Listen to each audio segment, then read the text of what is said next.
দেখবেন পরগাছা সবুজ হয়, কিন্তু ভেতরে ভেতরে গাছকে মেরে ফেলে। জীবনে এমন মানুষও আছে, সামনে থেকে মায়া দেখায়, কিন্তু ভেতরে ভেতরে শুধু কুয়াশা গটায়। তাই সম্পর্কের বাগানে পরগাছাদের জায়গা দেওয়া মানেই নিজের হাতে নিজের বৃক্ষকে শুকিয়ে দেওয়া। মানুষকে ছোট করে কথা বলার অভ্যাসটা বন্ধ করুন।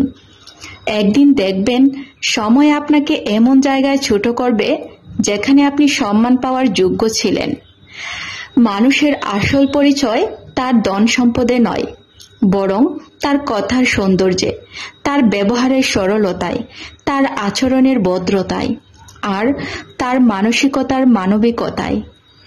ভুল পথে হাঁটলে যেমন বারবার হোঁচট খেতে হয়, তেমন ভুল মানুষের সাথে চললেও বারবার টকতে হয়।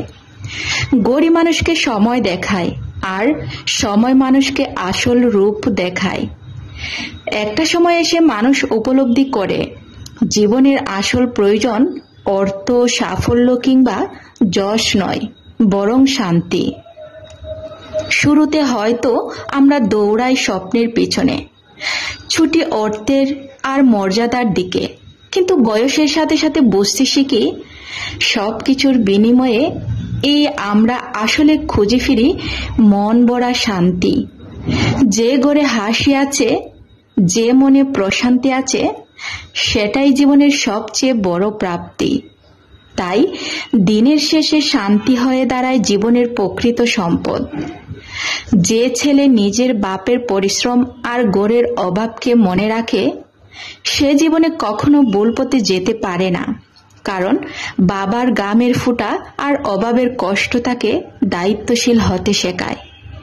সেই স্মৃতি তাকে বুঝিয়ে দেয় অন্যায় করে বড় হওয়া কোনো সম্মানের বিষয় নয়। অভাব মানুষের মনকে শক্ত করে, আর বাবার কষ্ট তাকে সৎ পথে চলার প্রেরণা দেয়। তাই যার ভেতরে এই সচেতনতা আছে, সে সব সময় ভালো মানুষ হওয়ার চেষ্টা করে এবং নিজের পরিবারকে সুখী করার স্বপ্ন দেখে।